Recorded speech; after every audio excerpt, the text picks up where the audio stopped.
Ah, salut les gens de YouTube. Alors, aujourd'hui, comme on peut le voir à l'écran, je vais peut-être agrandir un petit peu, voilà, qu'on voit bien. Aujourd'hui, on va faire un script en direct qui m'a été inspiré évidemment par Yannick Wollenberg, dont j'ai parlé du le script qu'il a fait dans la dernière vidéo. Donc ça m'a inspiré une vidéo. On va faire un script plus simple que ce qu'il a fait pour juste installer une base de Arch Linux. Alors, elle sera, ça sera un petit peu moins interactif. Mais bon, on peut automatiser les tâches avec divers moyens quand on va utiliser notre script bash. Donc ici, comme je l'ai mis en haut là, ce script est inspiré par Yannick. D'abord, bon, on définit quelques couleurs puisqu'on veut aussi que ça soit un petit peu, enfin, faut pas que ça ressemble à un arbre de Noël non plus, mais on va mettre au moins du vert et du rouge s'il y a une erreur. Et en fait, on va pas aller chercher l'erreur, juste finalement dans notre deuxième test qui suivra dans la prochaine fonction qu'on va faire maintenant. Alors j'ai déjà fait une fonction ici qui plutôt va nous mettre un avertissement au départ du script de ce que va faire le script justement. Donc, donc j'utilise ce qu'on appelle le here document ici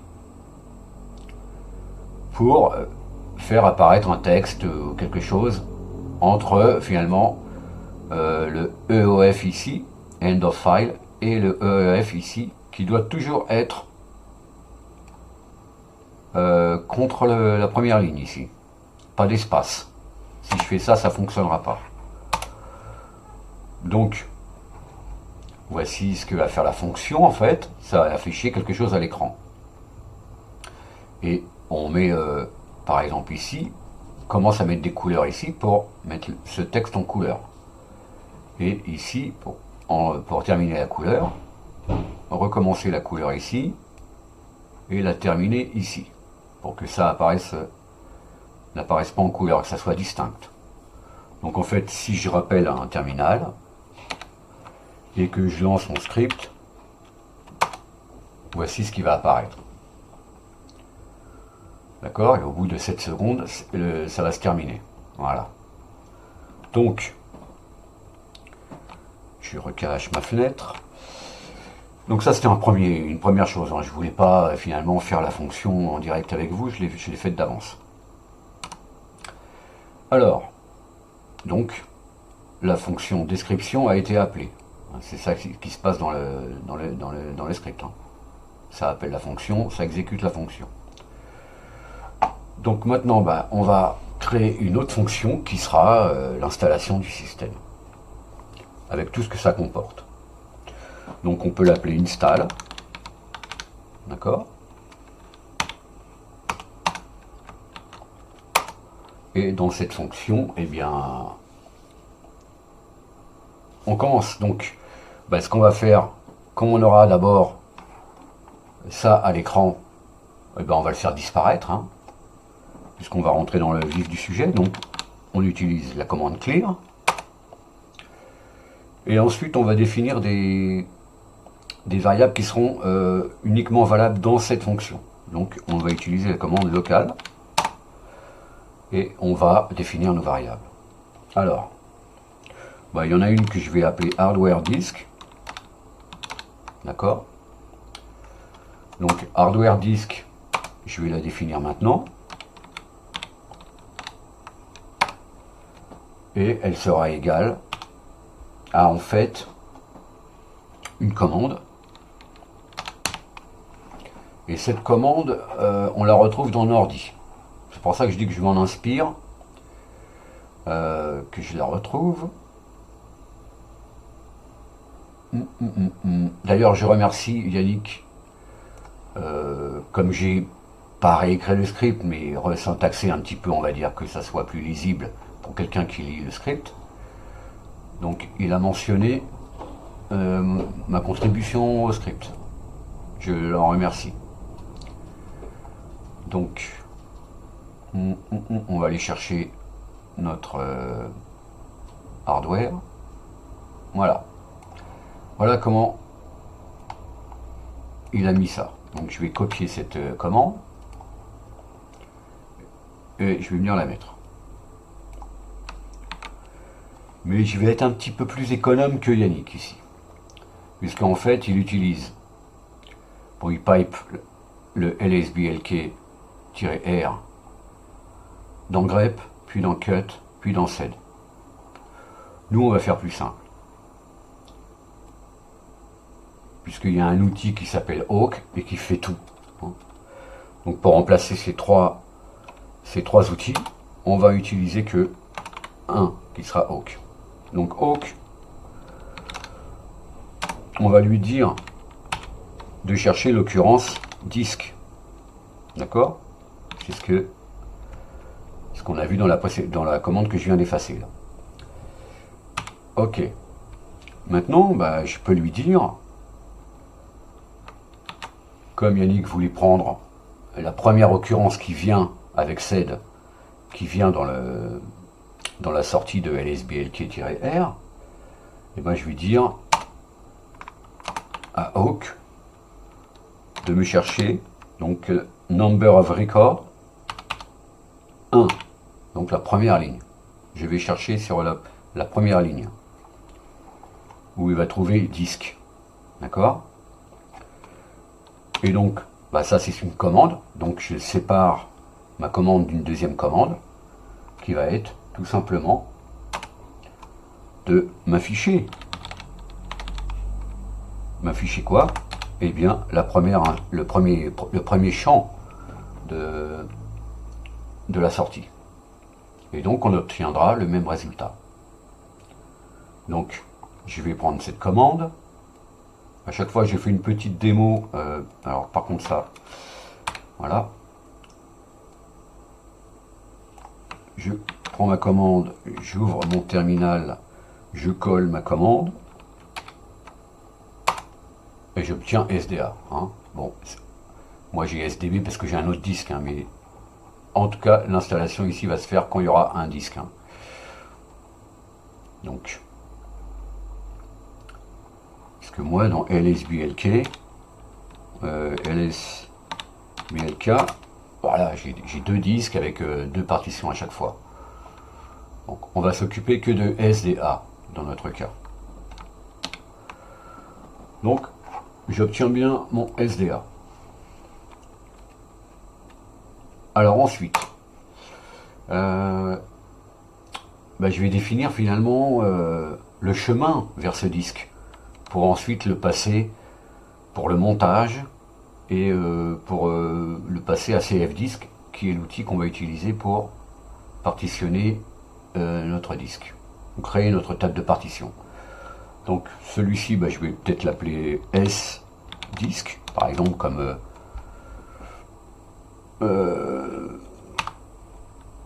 comme SDA ou SDA, etc. Donc ici, je vais venir remettre S-disque, d'accord. Donc là, avec local, je définis mes variables, hein, et ensuite je les peuple ici. Donc S-disque, eh ben, ça va être égal à quoi? Ça va être égal à /dev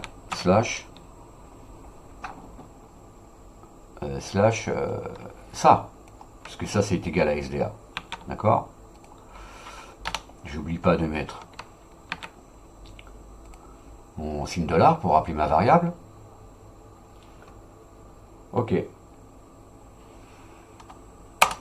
Ensuite on va avoir besoin de définir finalement, quand on va avoir besoin de notre localisation dans l'installation, bah, il va falloir définir notre localisation. Donc la localisation, donc je vais l'appeler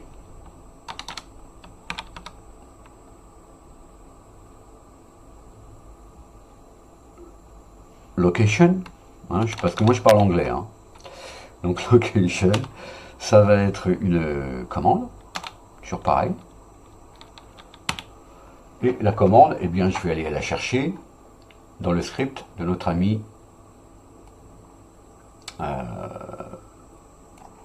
voilà. Lui il l'a appelé pays. Je vais venir la coller ici. Ok, donc location, je viens la mettre ici. Et ensuite, on va avoir besoin, donc ça va nous donner, qu'est-ce que ça va nous donner ça comme dans notre terminal. Si j'ouvre mon terminal et que je colle, ça vient nous imprimer FR. Si vous êtes au Canada, ça sera CA, ou si vous êtes US, ça sera US. D'accord? Donc j'ai besoin d'avoir ce FR pour pouvoir le mettre plus tard dans d'autres commandes. Et on a aussi besoin de, on va dire, du time zone, hein, pour pouvoir mettre à l'heure notre système. Donc notre système, ça va être plus ou moins la même chose.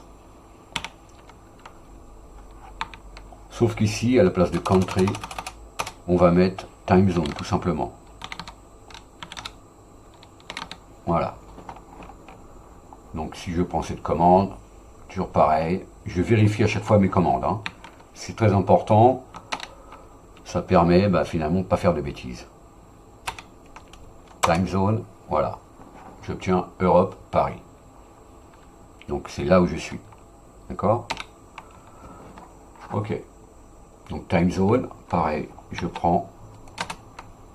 viens la mettre ici. Et ensuite, je vais avoir besoin pour nos disques.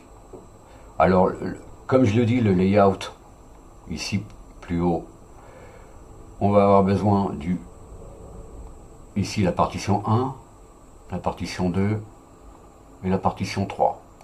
Puisqu'on pourra faire un home séparé. D'accord? Donc, on va définir ici les lettres A égale 1. On va mettre B égale 2. Et puis C égale 3. Donc je viens ici mettre mes A, B et C. Voilà. Ok. Donc là, on définit le variable. Comme ça, on va pouvoir travailler avec. Alors, dans un premier temps, en fait, ce script, on va pouvoir l'utiliser que si on est root, n'est-ce pas? Puisque là, il s'agit d'installer un système. Donc, on va tester si on est root. Donc, pour ça, on va utiliser ce test simple de savoir si notre commande id-u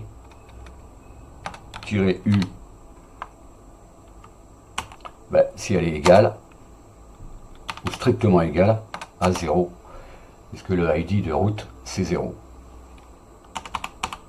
Donc voilà. Et donc si c'est le cas, eh bien on commence.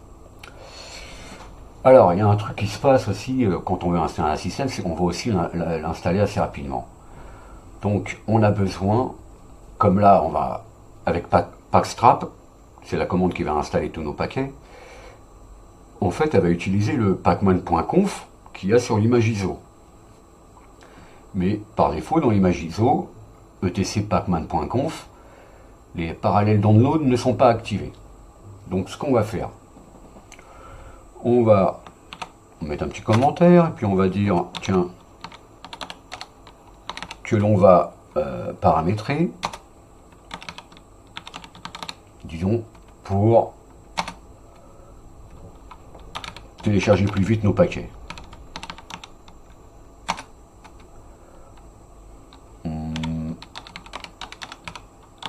Voilà. On commente comme ça, c'est bien quand on se relie, on sait ce que veut dire par exemple la commande sed. Donc avec -i, on va intervenir sur le fichier réel qui se trouve sur l'image disque. Et qu'est-ce qu'on veut faire? On veut remplacer quoi? Dans le fichier, on a un commentaire devant ce qu'on veut décommenter. Donc, et là, c'est écrit parallèle downloads. Et donc je vais remplacer ça par parallèle download. Donc sans le commentaire devant. Ok. Je ferme ici ma commande. Et sur quel fichier? Eh bien, ça sera sur etc pacman.conf.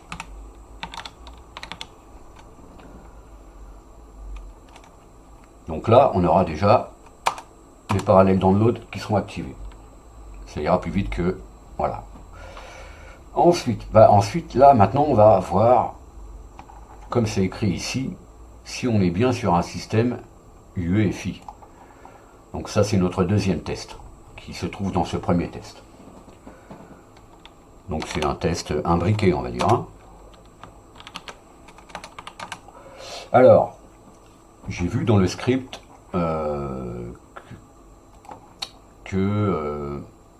comment dire, Yannick, il a remis ça, mais je vais expliquer. Qu'est-ce que je dis, où est-ce que ça se trouve? Voilà. Moi j'avais fait un test. Lui il a remis ce test là, qui veut dire quoi en fait? Qui veut dire que si la précédente commande échoue ou est égale à 0, alors c'est bon. Sinon, il y a une erreur. D'accord? L'erreur, c'est ça. Bon. Moi, je suis têtu, en fait. Je vais garder ça dans le test, mais en fait, je ne vais pas mettre la redirection vers dev nul, parce qu'effectivement, dans le test, il ne pouvait pas y avoir de retour, puisqu'on renvoyait la commande vers dev nul. Donc, je vais prendre cette commande, sans la rediriger vers dev nul. Donc, puisque je veux, avec l'option "-n", savoir s'il y a un retour, une string, en fait, une chaîne de caractères qui revient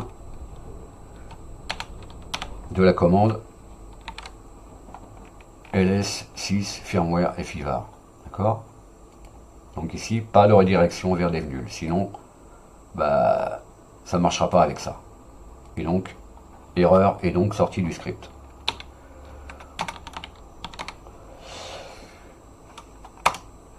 En fait, ça va m'éviter, ce que je fais là, tout ce que je vais faire là, ça va m'éviter de faire à chaque fois tous ces tests ici. Pour voir, voilà. Voilà, on les retrouve à chaque fois dans toutes les fonctions qu'il a définies.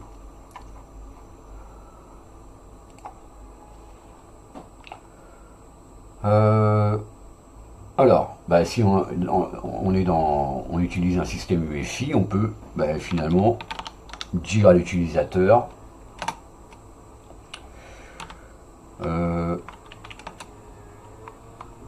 eh bien, donc colorisé en vert, hein, on va dire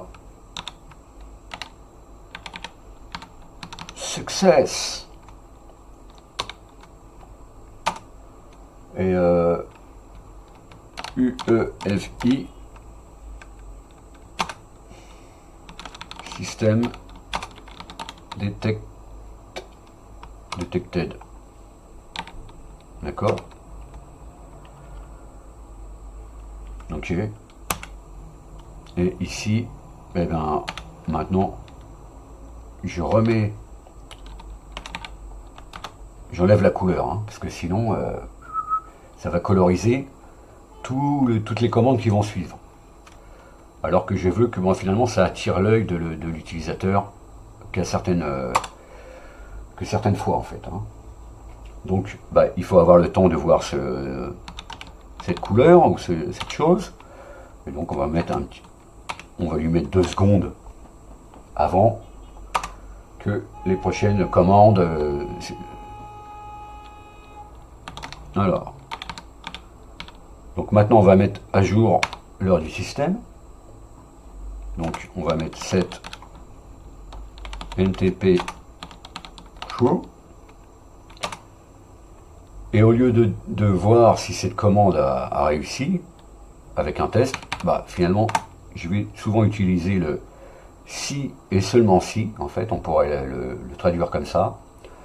En fait la commande qui va suivre ne se fera que si la précédente commande a réussi.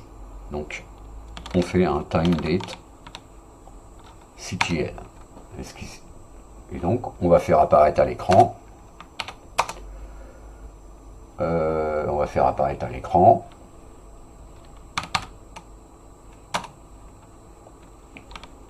si ça a marché, évidemment, d'accord, comme tout à l'heure. Alors oui, je mets un espace devant pour que en fait ce qui apparaisse ne soit pas collé contre le bord de l'écran, hein. Donc je mets un espace pour que ça soit un peu plus lisible, plus visible. Et donc là pareil, je le mets en couleur parce que j'aime ça, et je vais mettre comme en haut, success, virgule, system clock,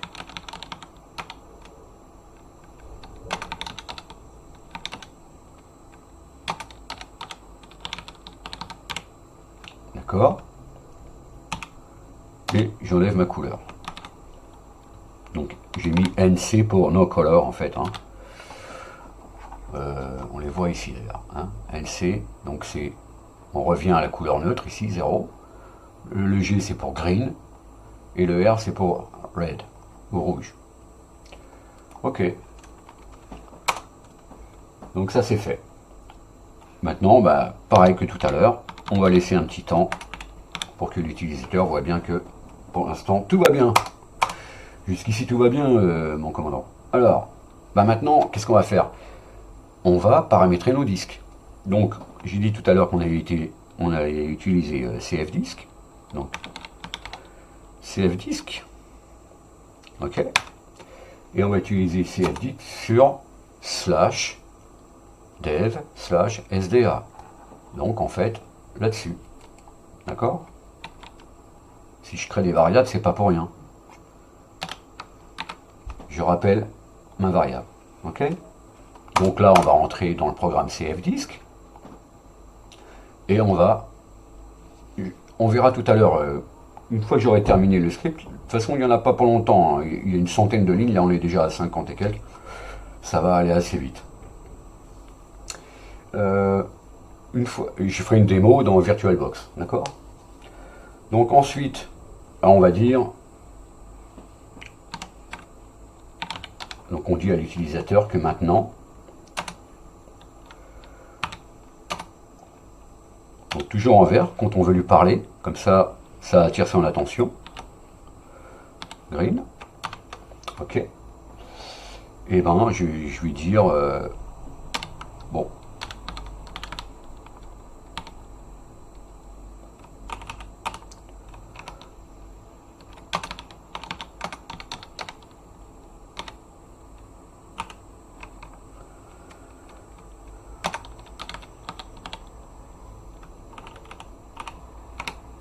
Voilà, on monte et on formate et on monte les partitions. Donc là, pareil, j'enlève ma couleur à la fin, si je veux pas que ça colorise tout. Et même chose, pendant 2 secondes, ça mange pas de pain, hein, quelques secondes, on n'est pas pressé parce que ça va aller vite, hein, ça va aller vite. Ou allez, je te l'avoue, enfin, allez, 1 seconde, allez. Alors, ensuite, qu'est-ce qu'on fait? Ben, maintenant, on va monter, on va formater, puis monter nos partitions. Donc, on va commencer par mkfs fat. Donc là, on va formater déjà la première partition en FAT32 pour notre système de fichiers sur le /boot/fi. Parce que ça, c'est plutôt là que doit se trouver finalement notre FI. Hein. On n'a pas besoin de mettre sur une partition séparée les autres fichiers qui vont se retrouver dans boot. Donc, moi, je fais comme ceci. Si vous voulez mettre juste boot, eh bien, vous mettez juste boot. D'accord? Donc, moi, je vais le mettre là-dessus. Donc, eh bien, je vais mettre ça sur quoi? On va formater quoi? On va formater SDisk. D'accord? Et SDisk, quelle partition? Bah, la première. Donc, je rappelle A. D'accord? A, c'est ma première partition. De /dev /sda 1. Ok. Donc cette partition, je la formate en FAT32. Donc, maintenant, si ça réussit, je formate la deuxième partition. Donc, mkfs ext4, d'accord? Et on va formater, eh bien, pardon, SDisk. Et cette fois-ci, on va formater la deuxième partition. Donc, je rappelle ma deuxième partition. Donc ça, c'est la partition route, d'accord? Et ensuite, je le fais sur la même ligne, hein. mkfs ext4 pour, eh bien, SDisk, et je rappelle ma troisième partition, c'est-à-dire home, C, d'accord? Une fois que ça c'est fait, ben maintenant, je continue à enchaîner les si et seulement si. Donc, cette commande réussie, on fait celle-là. Cette commande réussie, on fait celle-là, etc. C'est-à-dire que chaque étape sera validée par ce double et ici. Maintenant, on va monter les partitions. Donc, mount. Ici, on rappelle. Alors, on va d'abord monter ça. D'abord la partition route, hein, puisqu'on peut, comme cette partition-là va se retrouver dans le comment dire, celle-là, ça va être slash, c'est-à-dire le route en fait, hein.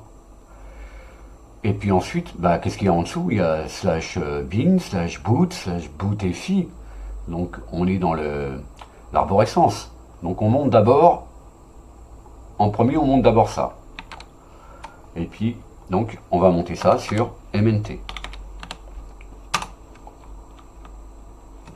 Hop. Donc ensuite, eh bien, je vais reprendre ça. Non, ensuite, on va créer, on va créer des dossiers sur cette partition. D'accord? Donc ici, on va faire mkdir parent, c'est-à-dire qu'on va créer, s'il n'existe pas, les dossiers parents, des dossiers qu'on va créer. Donc, alors, MNT, on va créer deux dossiers. Un dossier pour, enfin trois dossiers. Ici, ça va faire boot /fi. Oui, on est en ville, hein, désolé. Hein. Et ensuite, home, d'accord? Donc d'un seul coup, je crée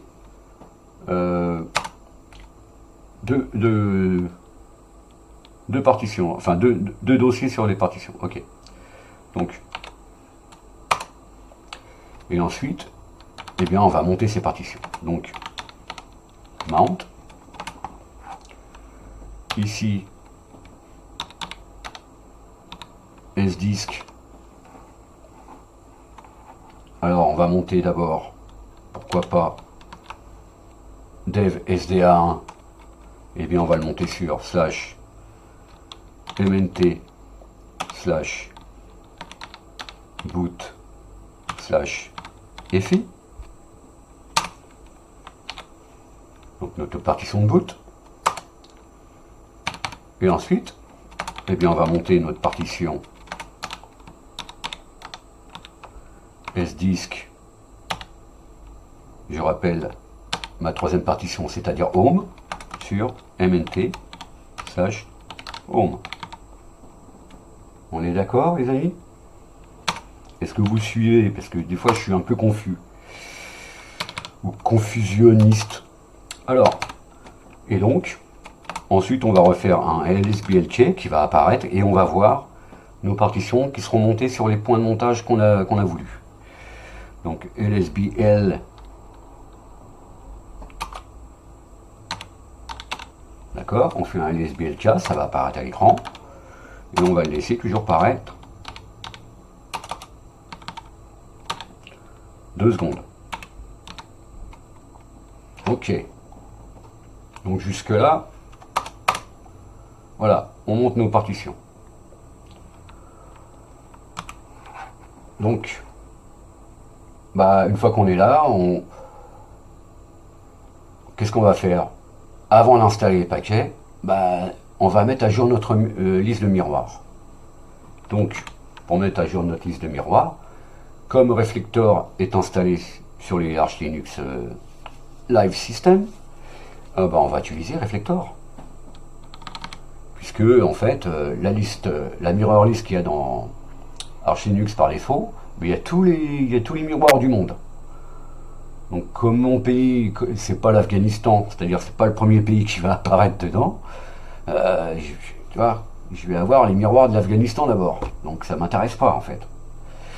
Donc Reflector, ben, on va lui dire, qu'est-ce qu'il va faire notre petit Reflector? Ou alors d'abord, on va dire quelque chose à l'utilisateur. Toujours pareil. Ici, en couleur verte, je lui dis getting, pourquoi pas, fresh mirrors,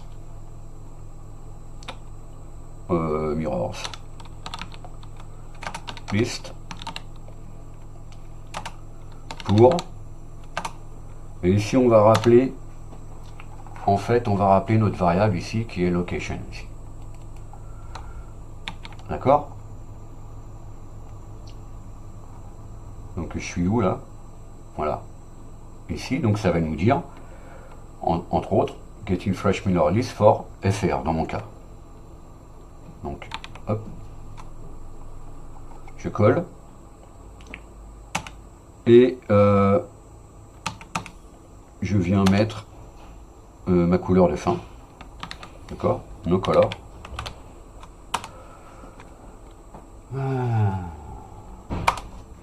Et là, juste une seconde, hein, c'est juste pour que ça apparaisse vite fait. De toute façon, là on va pas nettoyer l'écran, donc ok. Maintenant on passe à la commande Reflector. Donc Reflector, elle va nous dire quoi? On va lui dire d'être verbeux. Et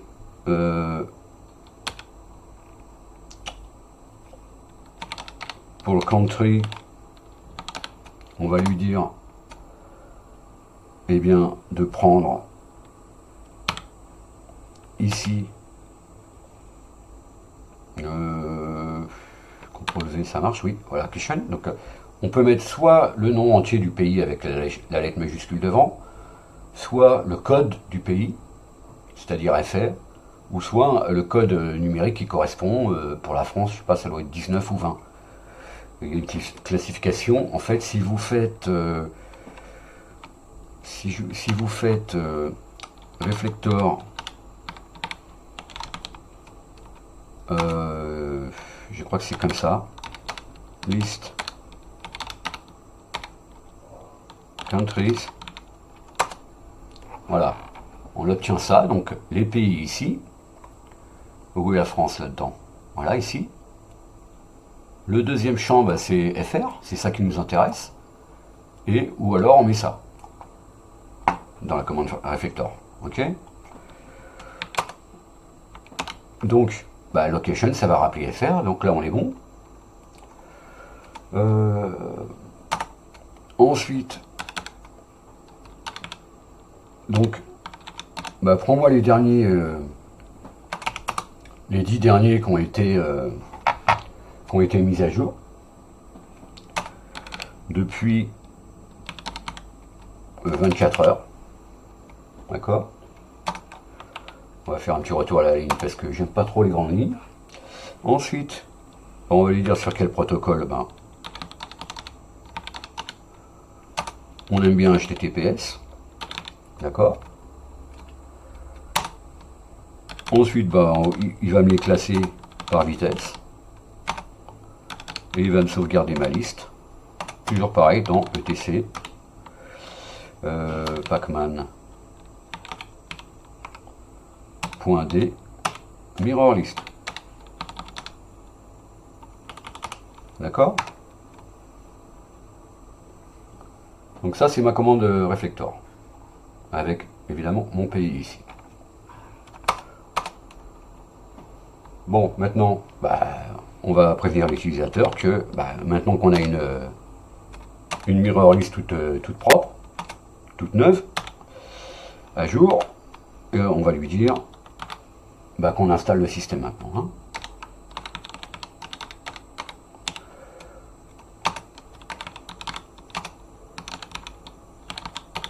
D'accord. Donc j'enlève la couleur pour pas que ma sortie soit colorisée.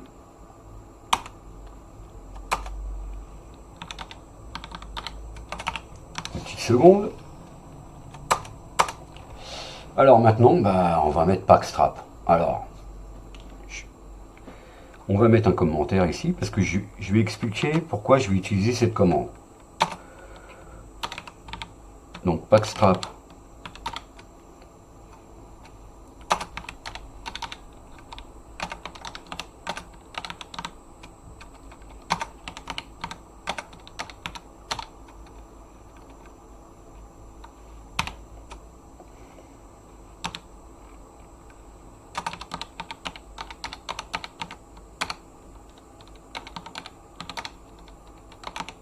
D'accord. Pourquoi c'est important? Parce que en fait, si mon ISO date un peu, je vais avoir ça, je vais pas pouvoir installer puisque j'aurai pas les keyrings à jour. Donc on va utiliser Packstrap avec l'option grand K. Donc en fait, no keyring quelque part. Hein. Et puis, sur quoi? Sur MNT. Maintenant, on va installer sur MNT. Et on va aller chercher. Alors là, je vais faire un copier-coller. Hein, parce que sinon, on n'a pas fini, les gars. Si je mets tout à la main. Donc, je vais copier une liste de paquets. Et je viens la mettre. Donc là, j'ai mis pas mal de choses. Hein, base level, Linux, les headers. Donc, pour charger les modules, les firmware. Quelques outils de Pacman supplémentaires, Grub, et Flipboot Manager, nécessaire pour là, OS Prober si vous avez plusieurs systèmes, d'autres outils pour le disque, Network Manager c'est important, Reflector, maintenant j'installe Reflector dans le nouveau système, des outils de compression, décompression, voilà, de quoi éditer les textes, télécharger les choses, naviguer dans les fichiers ou les éditer avec Midnight Commander, Git aussi pour finalement cloner un répertoire distant ou faire du développement et puis faire un push quelque chose. Et puis voilà. Ici, tous les drivers pour le input, donc clavier, souris, et tous les drivers free aussi, hein, vidéo. Ça mange pas de pain en fait. Hein. C'est important. Et voilà. Donc là, avec tout ça, on a notre système de base. D'accord. Alors, qu'est-ce qu'on va faire? Maintenant, on va copier, avant de shrouter, avant de rentrer dans les shroutes, On va copier ce qu'on a sur notre ISO. Comme on a modifié notre mirror list, bah, on va venir la mettre sur notre nouveau système. Ça évitera de... comme ça sera tout de suite à jour. D'accord? Donc là, notre mirror list,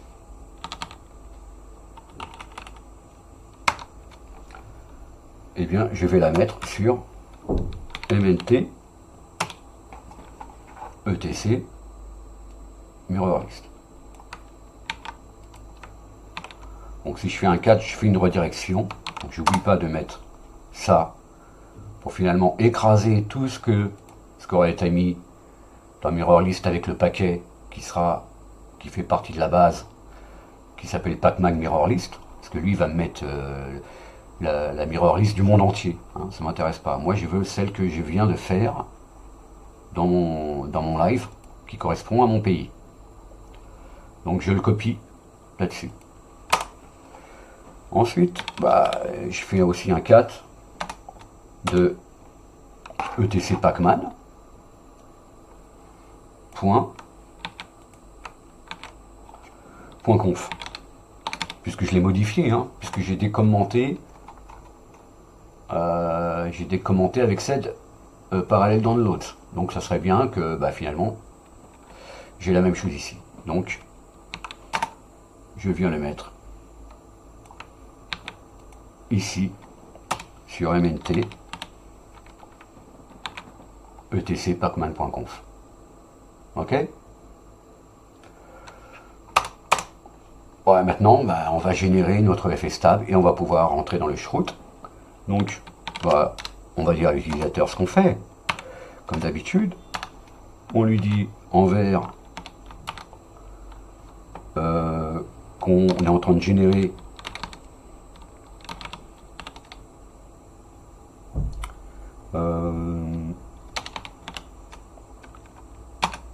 FSTab.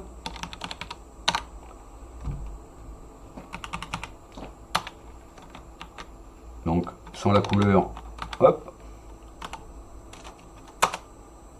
Ici, on fait donc la commande gen FSTab en un seul mot, d'accord. Ici, bah, on met grand U pour avoir les UID de nos disques, et c'est préférable, d'accord. Donc tout ce qu'il y a sur MNT, bah, fais-moi une redirection vers MNT ETC FSTab. Ok.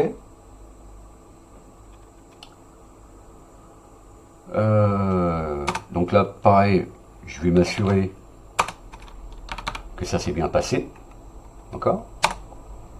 Et puis, donc, si ça s'est bien passé, donc on devrait patienter 2 secondes pour la suite. Si tu fais... D'accord.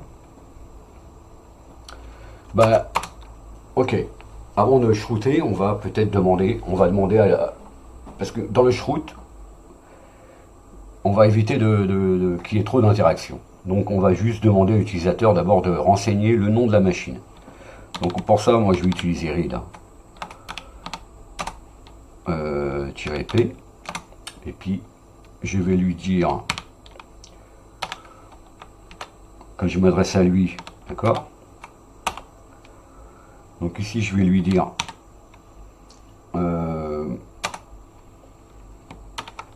voilà, s'il te plaît, renseigne-moi du nom de la machine, d'accord.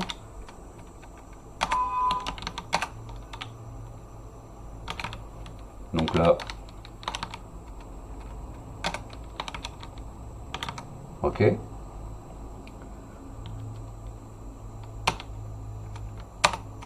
Voilà. Ici, bah, j'enlève la couleur, hein.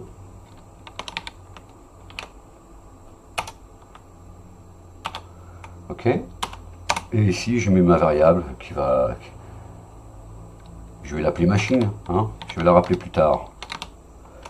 Ok. Donc là, maintenant, notre système, il sait comment notre machine s'appelle.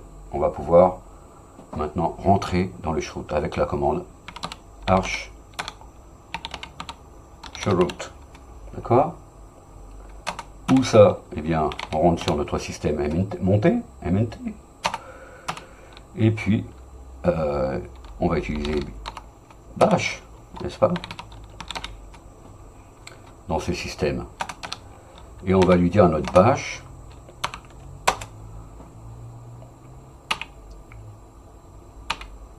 voilà, on va lui dire plein de choses ici.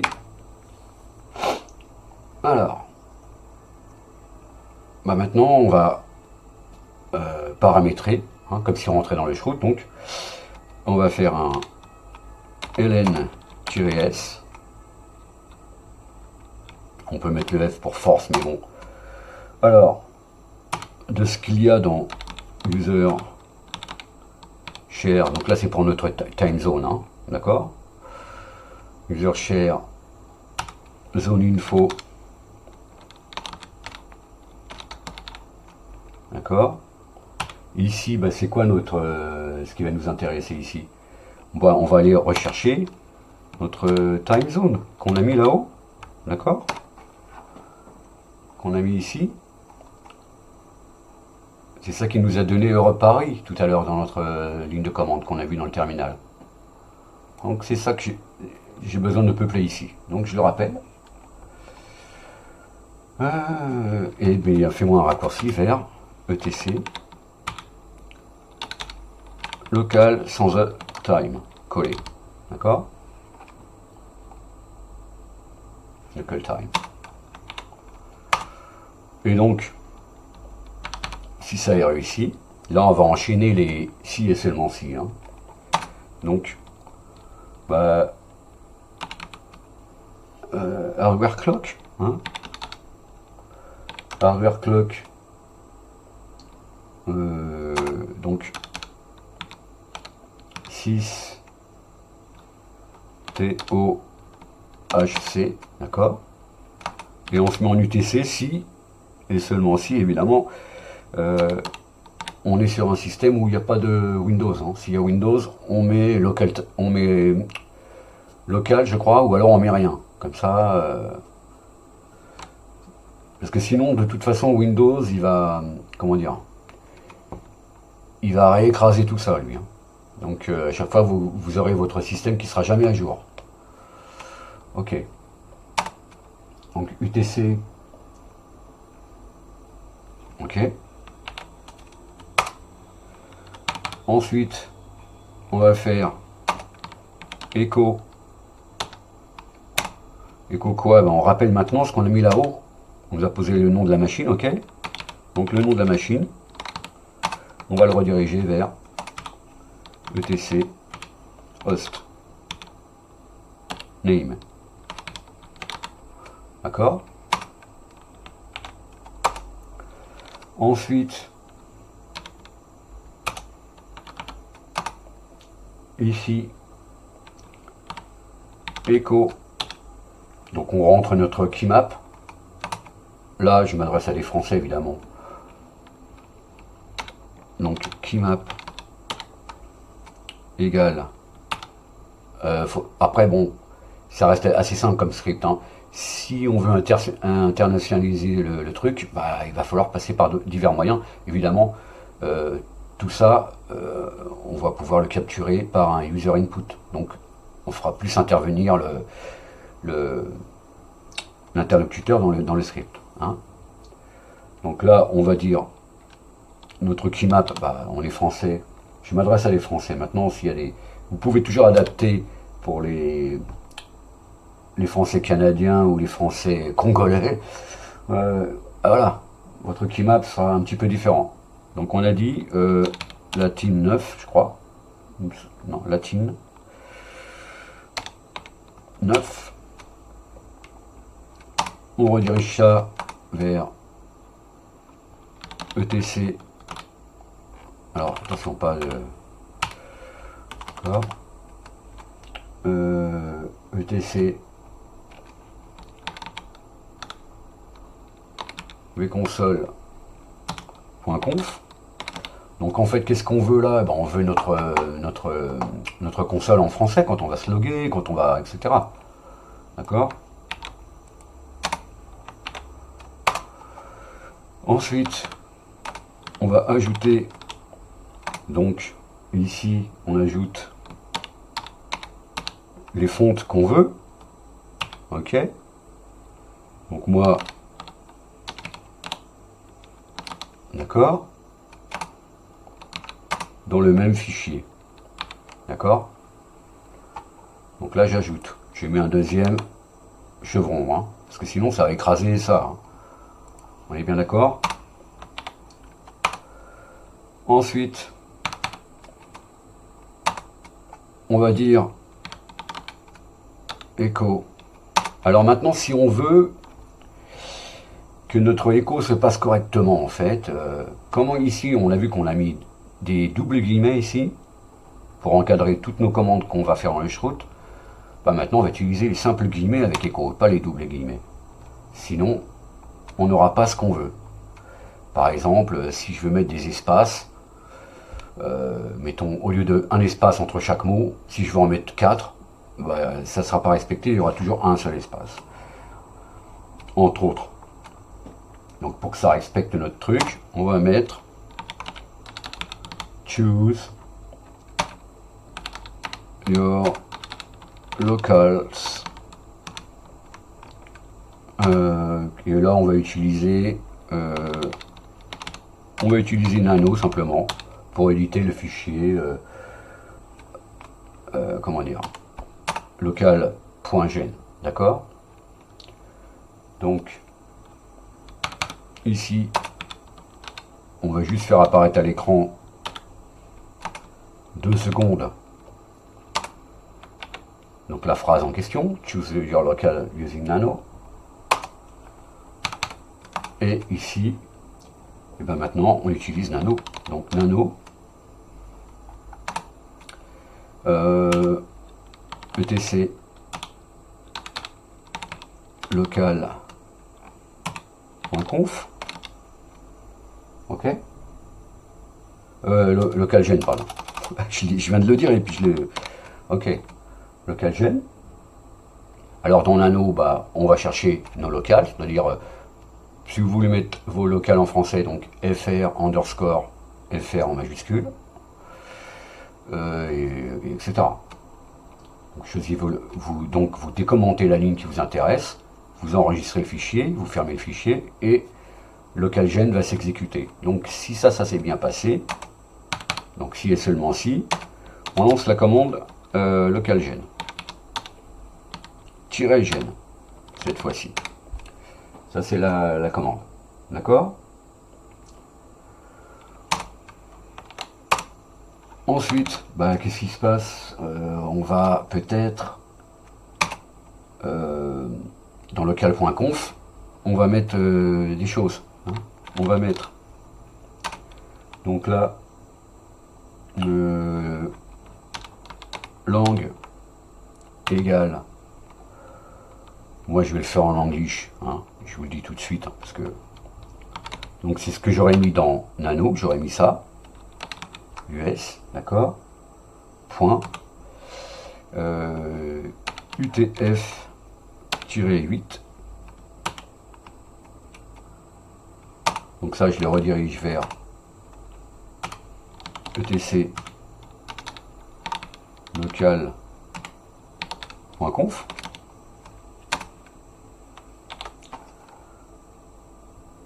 Donc ça je vais le copier parce que je vais le réutiliser. Écho ici.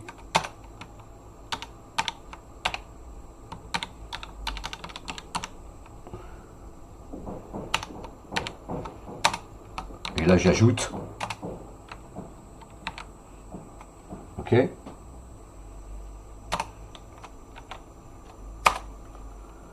Ensuite, on n'a pas fini. Hein.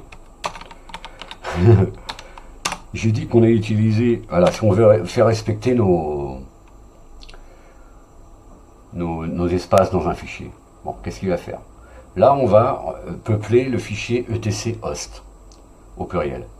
Donc ETC host, dedans il y a une syntaxe particulière, hein, il y a nos adresses IP, une tabulation, notre localhost, la ligne d'en dessous IPv6 de tabulation localhost, etc. Donc on a besoin de respecter notre tabulation. Donc OK. Et ensuite il y a une tabulation. C'est pour ça que je mets des simples guillemets, pour que ça soit respecté. Ici, localhost. D'accord. Ça, je le mets dans ETC host au pluriel. D'accord.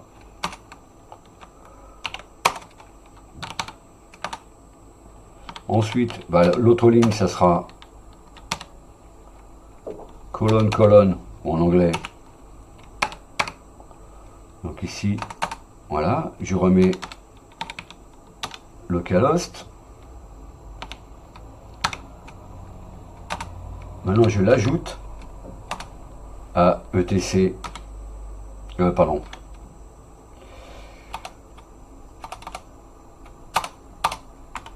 Voilà. Fais pas le con, putain. ETC /host.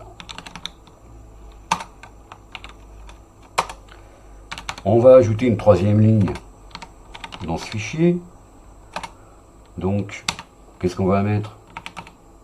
127.0.1.1, une tabulation. Ici, c'est notre nom d'hôte. Donc, soyons cohérents. On va mettre, on rappelle le nom de notre machine, donc qu'on a renseigné tout à l'heure. D'accord? Machine. Ensuite, point local domain. Et puis une tabulation machine. D'accord?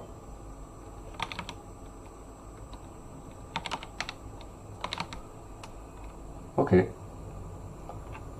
Donc ça, on l'ajoute à ETC localhost.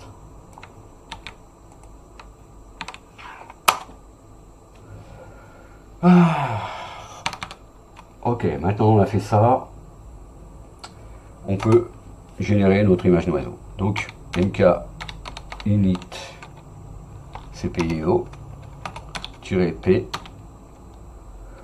Linux, puisqu'on met le noyau régulier là. Maintenant, si vous voulez mettre le LTS, vous mettez dans la liste des paquets ici, vous changez, vous mettez LTS, Linux, LTS, headers, d'accord. Là, on fait, on va dire, une installation simplifiée. Hein. On pourra toujours mettre un noyau LTS après. Hein. Donc, on génère notre image noyau. Ok. Si ça s'est bien passé, on fait un petit clear. Ça serait bien aussi, de temps en temps, de nettoyer l'écran. Pour pouvoir, en fait, maintenant, demander à l'utilisateur de rentrer le mot de passe route. Donc, echo. Et on va lui mettre ici change de. Ici, on rappelle l'utilisateur qui va utiliser la machine, en l'occurrence, ça va être root. Donc, ok. Change the root password.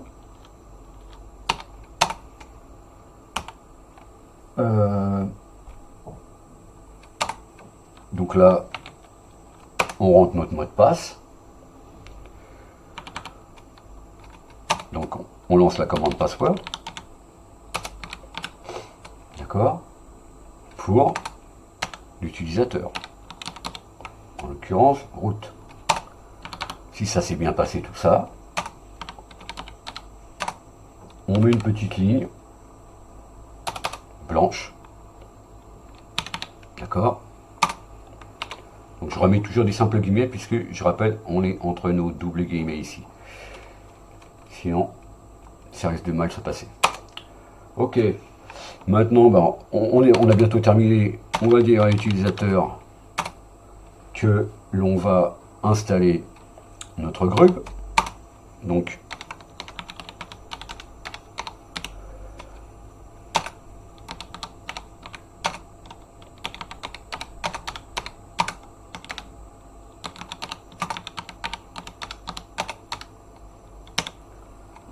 on rappelle notre variable, hein, puisqu'on l'a.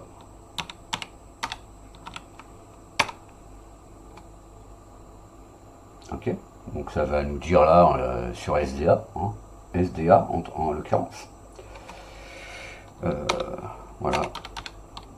Please be patient.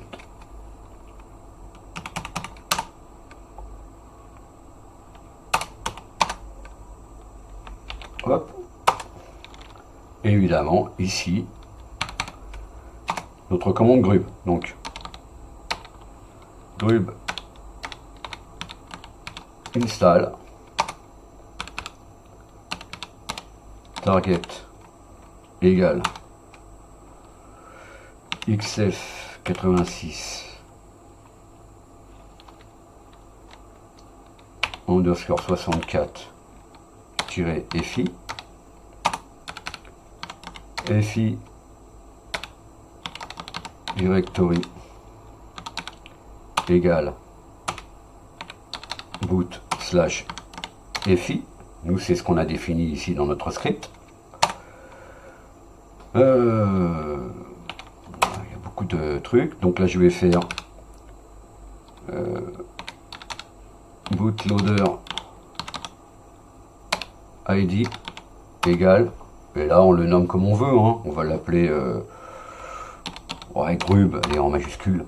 C'est ce qu'on verra dans notre BIOS quand on changera de mode d'ordre de démarrage. Si on veut booter sur un CD ou une clé, on verra ça dans.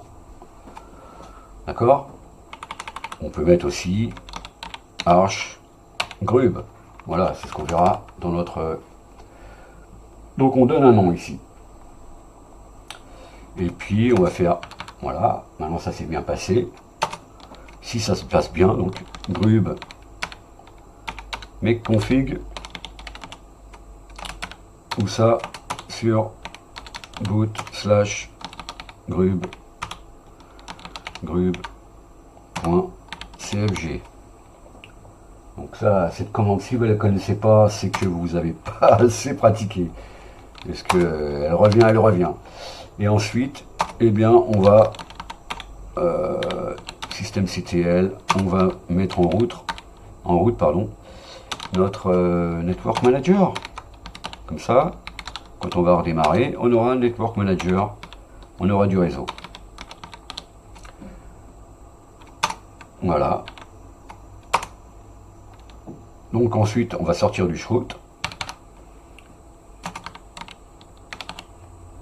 Ok.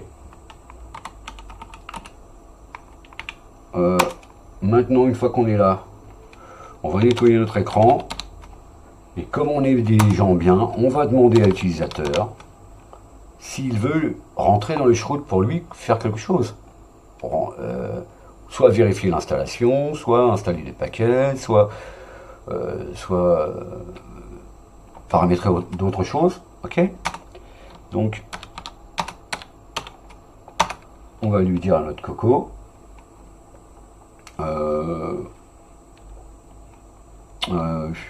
Est-ce que je lui mets de la couleur? Allez, une dernière fois. Donc, en green, je lui dis ici.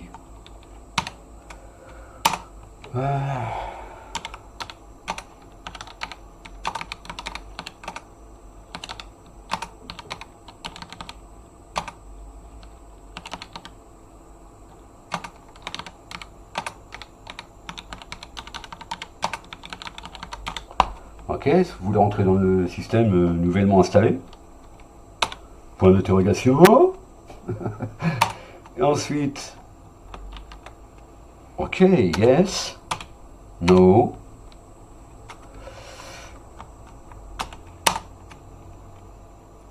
Et puis là, on va mettre une variable Donc Enter, je vais l'appeler Enter. Et ici, un petit case, tout simplement. Case Enter in. Donc Y, donc arch. Donc là, s'il répond oui, je vais shrouter.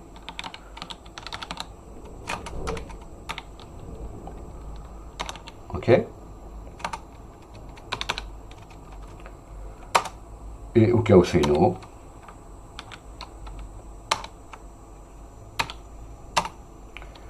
on va démonter ce qu'il y a sur MNT, tout ce qu'il y a sur MNT.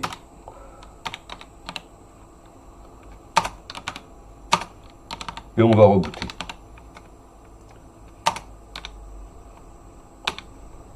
Ok. Donc là, on a dit en fait, bah, si on n'est pas en mode UEFI, maintenant il faut créer le cas contraire. Donc on fait un else. Et puis on va écrire, on va faire un clear. J'aime bien faire un petit écho comme ça on n'est pas au bord du terminal en haut, on voit ce qu'on nous dit, et on remet un écho, et on dit en rouge cette fois-ci, donc on rappelle notre R qui est là-haut, qui n'aura servi qu'une fois, ou peut-être jamais.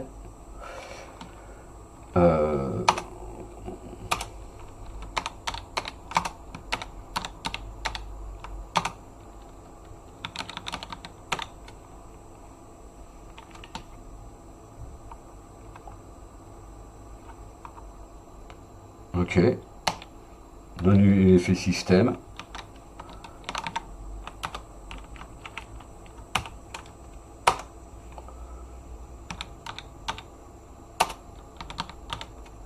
On va lui laisser le temps de voir ça au coco. Voilà. Et puis on sort. Bon, on peut sortir avec 0 puisque finalement il n'y a pas une erreur du script, hein, c'est pas une erreur du script. Hein. Ok, donc là, ben, on rappelle notre fonction install qu'on vient de faire, qui est un petit peu longue, c'est vrai. Mais là, on a vu toutes les étapes qu'on doit faire en fait si on veut installer un système de base. Ok, les amis. Donc ce script, bah, ce que je vais faire, je vais le copier. J'aime bien prendre des risques. Et puis,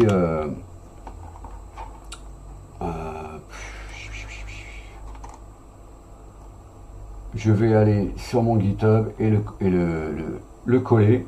Et je vais, alors, édition, voilà, je le colle. Et j'enregistre. Ok.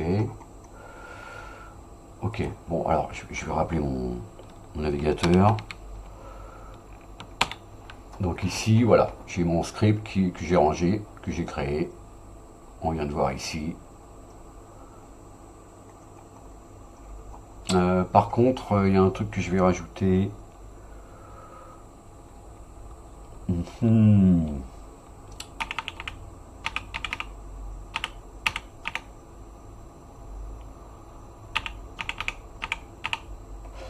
Ok. Alors. Non, c'est celui-là que je vais mettre comme ça. Voilà. Ici. Donc on va nettoyer l'écran.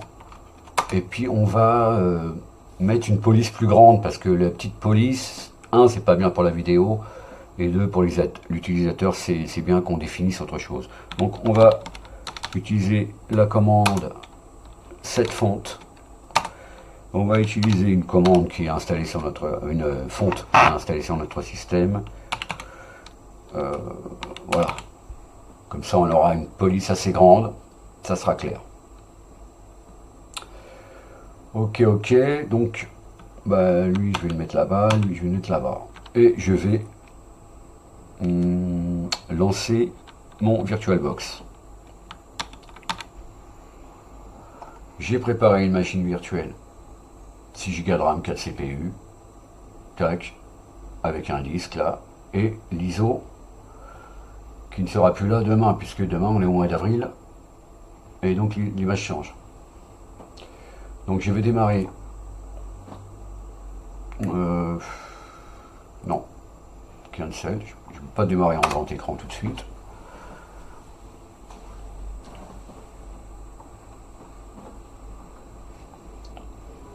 Donc là on va utiliser curl, on va aller chercher notre script sur notre GitHub, et puis on va le lancer, on va voir ce que ça donne.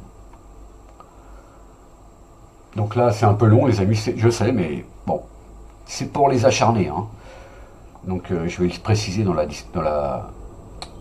le commentaire en dessous de la vidéo, pour que les gens s'apprêtent. Voilà, c'est pour les acharnés. Donc ici, évidemment on met toujours notre clavier en français, puisque on va utiliser Pacman, juste pour rafraîchir notre base de données. Et on va utiliser curl, évidemment, sur https :/. Là on fait raw, parce que sinon on va récupérer la page web, hein. On veut juste la page brute en fait maintenant. Point, j'ai dit point. Ça s'appelle GitHub user content.com. Donc c'est plus la même adresse que d'habitude, hein. Quel utilisateur? Bah, sur mon compte c'est Arcus14. Quel dossier? Bah, .files slash sur la branche main. Quel dossier? Dans script. Donc quel sous-dossier? Various. Quel script? Install underscore arch. Je ferme mes guillemets. Voilà. Maintenant j'ai mon install arch qui est là, d'accord? Si je fais un petit vim là-dessus, voilà, j'ai notre script qu'on a élaboré il y a quelques instants. Ok, je quitte. Maintenant je vais le chmoder, c'est-à-dire le rendre exécutable. Change mode, d'accord? X en minuscule, d'accord? Quoi? Install machin. Et ensuite ben, on va l'exécuter. Donc install underscore arch.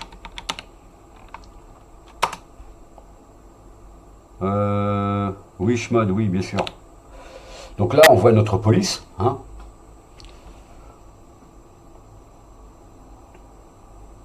Ok. Donc là, on voit en gros, hein. C'est plutôt sympathique. Donc là, on arrive dans notre on fait une nouvelle partition. Donc la partition de boot, oh, 256 MO, ça suffit, hein. Voilà. Une nouvelle partition. Bon, celle-là, ça va être le système. Je vais lui mettre 20 gigs. Celui-là, le reste. J'écris la table de partition. Oui. J'attends qu'ils me disent que ça a été altéré. Voilà. Et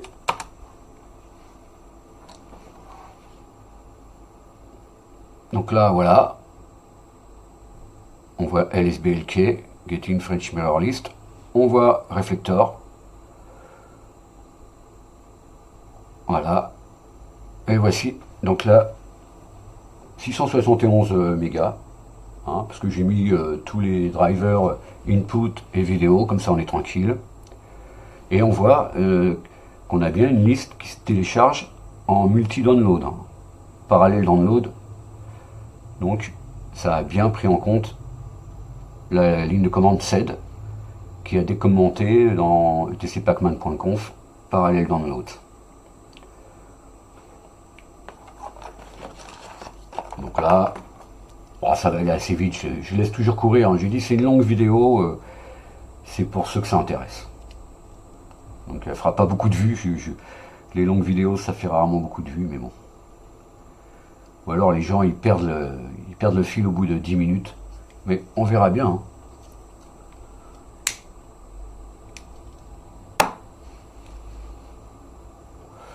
Donc télécharge.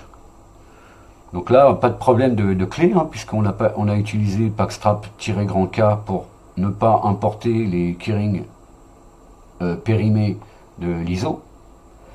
Donc là maintenant, on voit qu'on va ajouter les clés. Voilà. Tout se passe comme il faut. Création des groupes. Installation.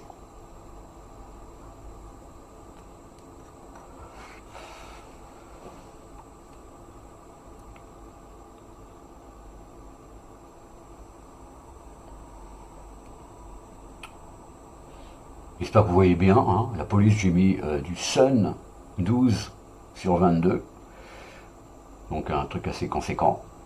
Donc MKinit CPIO, ok, on a passé l'installation. Les mêmes warnings, à cause du firmware qu'on n'a pas, c'est normal.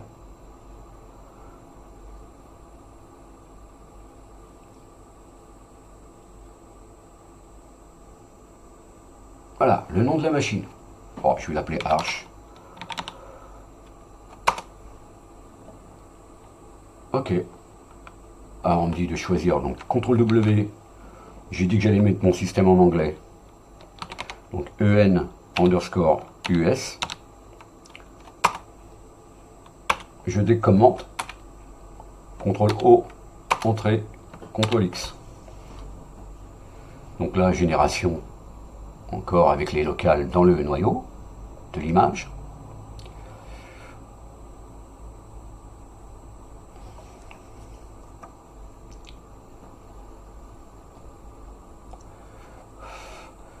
Changeable password, ok. Là, comme on ne met pas d'utilisateur, vaut mieux rentrer un mot de passe, hein, les amis. Voilà. Installing Grub sur le first sector de SDA, d'accord. Donc installing for machin x86, ça c'est Grub qui me le met. On voit bien que il n'est pas, il n'y a pas d'indentation par rapport au terminal, comme quand c'est moi qui mets les échos.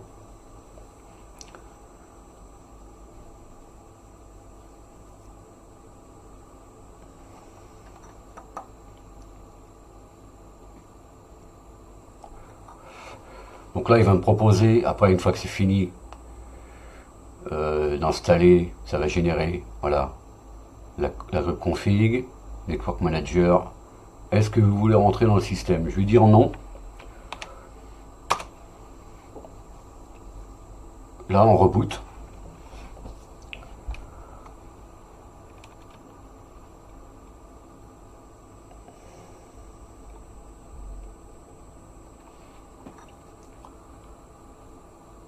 Et on a un grub, enfin un menu.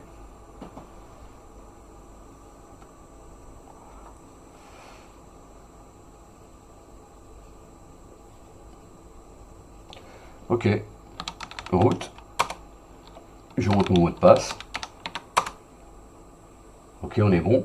Je vais mettre cette fonte. Je vais mettre la même chose que dans le script.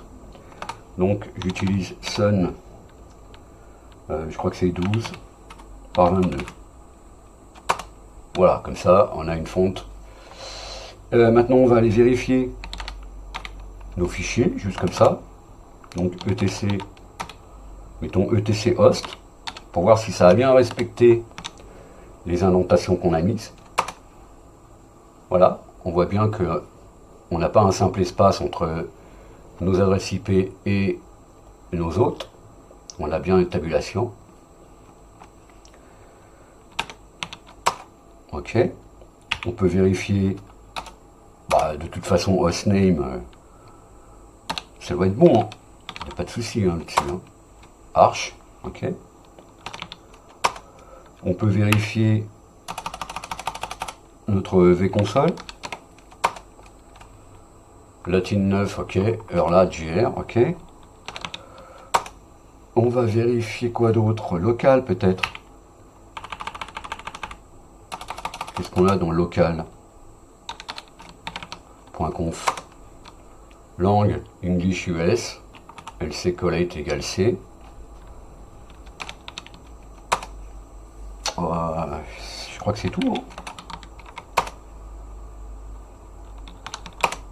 ETC. Voilà. Voilà les amis. On a notre système d'installer.